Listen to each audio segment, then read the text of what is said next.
What is up, guys? I'm Daddy Gamer Fred, and welcome back to another Pokemon Ultra Sun and Pokemon Ultra Moon news update video. Now, today's news video, again, not going to have any leaks, no spoilers that's going on in data mine. This news information is coming from the official PokemonCompany.com website. I'm having a link in the description below just in case you want to check out this brand new exclusive interview with the makers of Pokemon Ultra Sun and Ultra Moon. This interview, again, is lengthy. I'm not going to go over and read this interview one-on-one like I usually do with, news stories. Again, I usually do that because, again, it's usually short as fuck, so I just go over it. Now we don't have that. We have something that is extremely, I don't want to say extremely long, but it's just a lot of fluff, and I don't want to go over all the fluff.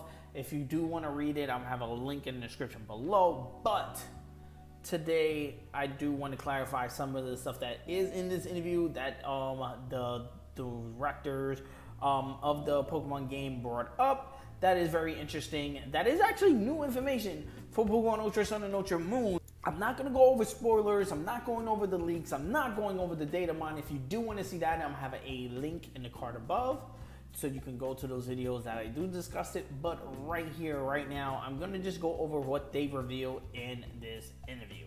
First thing I want to go over is Team Rainbow Rocket in its post-game scenario. Let's go over what they had to say about Team Rainbow Rocket. It says Pokemon Ultra Sun and Pokemon Ultra Moon are really kind of a culmination of our efforts until now, and we were setting it out in development. We wanted to do something that featured characters from all other Pokemon games. We heard this before. At first, we were planning to just have some of the bosses from previous games appear in the battle agency, kind of like the battle tree, but I'm glad they didn't go that route. It says, but these characters have so much personality, and our story writers felt that they could come up with a story featuring them that could possibly only be in Pokemon Ultra Sun and Pokemon Ultra Moon. That is how the post-game, that's how the post-game Team Rainbow Rocket scenario got its start. Again, 100% confirming that this is going to be in the post-game. If you had any doubts, this is a post-game scenario. And to make it even darker, to make it even more cringeworthy, to make it even more of a great story, they say this, which to me, I had to take a step back when I was reading this. I was like, whoa, I didn't think they were going to go there, but they did. It says, in the game, each of these bosses come from a world in which they manage to fulfill their darkest ambitions. I'm going to read that again. It says, in this game, each of the bosses come from a world in which they manage to fulfill their darkest ambitions. So basically, all of them won. All of them got their legendaries that they were after to destroy the world, to destroy time, to destroy, to flood the universe, or whatever they wanted to do.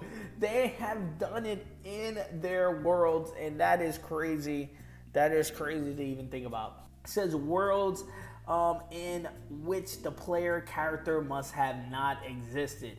Playing with parallel worlds like this is only possible because of the existence of an Ultra Wormhole in Pokemon Ultra Sun and Pokemon Ultra Moon. Because the player character exists in the Aloha region, he or she will have a chance to stop them from achieving their ambitions. What they are, I'm not going to go over them in this video. Again, I want to keep the data mine stuff in a different video, but it's crazy. It's crazy that all the bosses, one, are coming together. Two, that they're fulfilling their darkest ambition. Three, the Pokemon Company is taking this seriously. They got writers to write this story. Again, this post-game story, this post-game scenario, which from what we heard from the past, that this post-game scenario is going to be longer than what we got in ORAS, and actually they were like that it's double that this game feels almost double the size of the base game of Pokemon Sun and Moon, and I would think that is coming from a lot is coming from the post game. My God, if we probably got a lot to fucking do in this post game, and I can't wait to fight a Giovanni who literally won, who got Mewtwo, as we seen in the new trailer, making him Mega Evolve. You know, the team, what was it, from Ultra, Omega Ruby and Alpha Sapphire, these teams got their legendary weather, legendary, and took over their world. That is where they're coming from. We're battling bosses who have won. And to me, that is going to be an insane battle. I think these battles are going to be dumb fucking hard, to tell you the truth. And I can't wait. A lot of people complain about Pokemon Sun and Moon and it being a walk in the park. Shit, I even complained beating the game in like literally, I think it took me 2 days to be completely done with the story. And I was just like, when I got to the Pokemon League, I was like, oh God, like really? And that's me rushing through the game, but hey, it was fucking dirt easy. And I think this is a way for the people who do rush through the game story, you're gonna fucking stop, and there's gonna be a grind wall to fucking grind up to be able to battle and defeat these bosses, and I can't wait for that. Feeding off of what I just went over, there was another question that did feature Team Rainbow Rocket, and they state this. It said the setting for these characters is that they were successful in achieving their ambition and their universe. So we try to reflect that in their dialogue. Their personalities are, of course, what the fans of the series will expect, but I think players will also get a chance to see the new side of these characters again, because we've seen them in previous games and they lost. They got defeated. Now this is a chance to see how really bad and evil and sinister they can really fucking be, and I can't wait.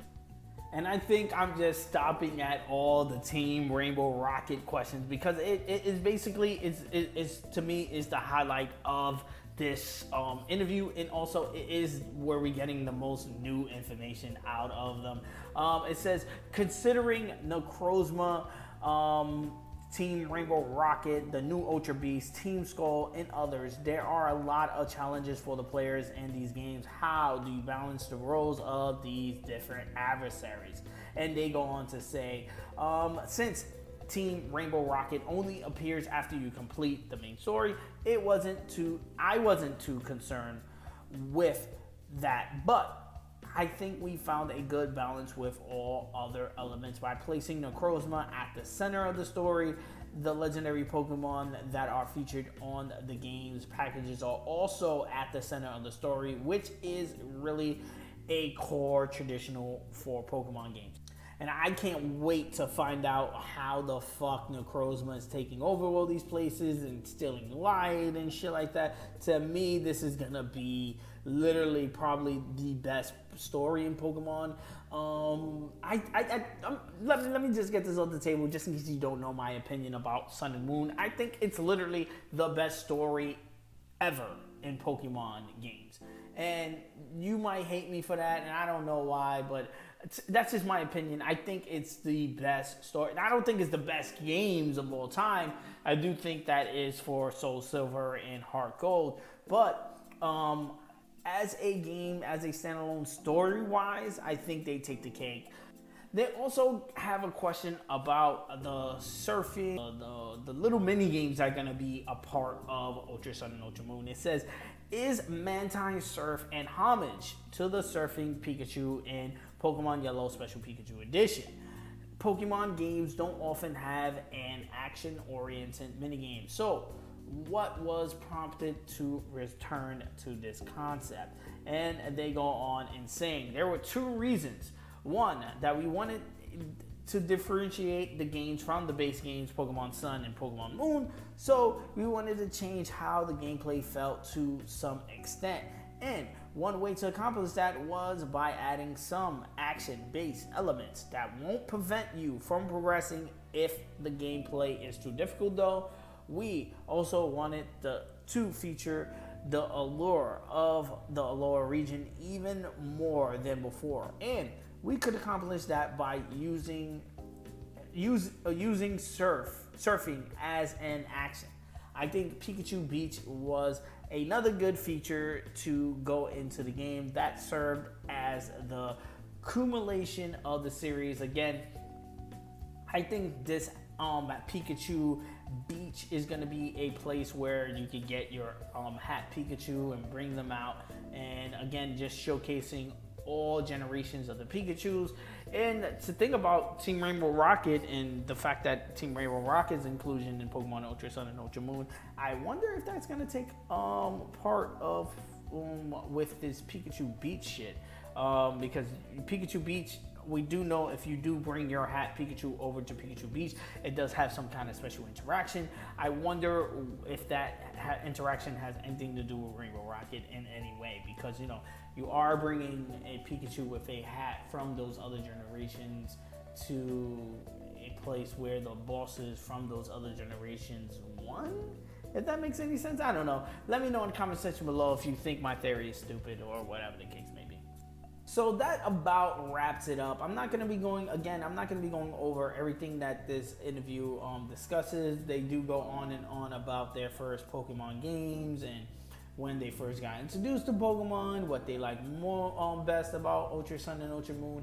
Again, not really shedding light on too much new stuff. And again, if you do want to read the full interview, I am going to have the link in the description below so you can check it out. And I do recommend you checking it out, especially if you want to deep dive into more info. I just wanted to do this video to share my thoughts on the interview, as well as to basically keep you updated with the news that we got from the interview. Like always, I'm Daddy Gamer Fred on Instagram and Twitter, and you can bring the conversation there. I'm the American Gamer in Switzerland right here on YouTube, and yes, I'm going to be doing a ton of these Pokemon Ultra Sun and Pokemon Ultra Moon news update videos. The best place to catch them all is with a subscription, so please hit that subscribe button. Also hit the like button. It does help me out a ton as far as growing the channel is concerned. Ring the bell when you want it, if you want to be notified on the next time I drop a video. Peace. Let's all enjoy Pokemon. I'm going to see you guys on the next one. And drop down in the comment section below your thoughts or any discussion or any opinions that you have about this interview. Something I may miss that you thought was contingent to me going over, or if you disagree with anything I said in the video. Come on. Let's go down in the comment section below. I'll be answering all comments like always. Peace. I'm going to see you guys later.